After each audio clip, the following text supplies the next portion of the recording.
In March of this year, we attended a training and a workshop in Mexico, and there we met the Bonaire Junior Rangers. As an educator, I was very, very impressed by the excellent way how they were able to communicate effectively, and they were able to join people that were at a senior level and kind of have the same knowledge, and were able to transmit that passion for the environment and for marine areas. In Belize, currently we are doing a lot of environmental education as part of our work at Belize Audubon Society, and it was very inspiring for me to see young people being advocates and becoming stewards of the environment. This is something that for many years we had been thinking about, and we had been trying to get our youth to that level.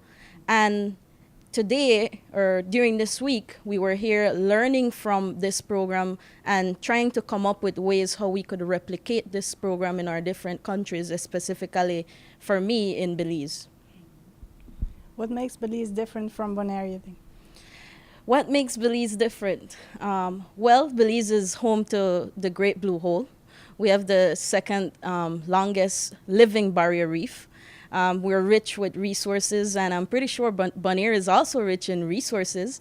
But I think we're unique. We're unique, our people are unique, and the resources are excellent. How are you selected to participate in this event? In Cancun, it was a larger group of 25 people, which included both educators, communications professionals, and also marine parks managers.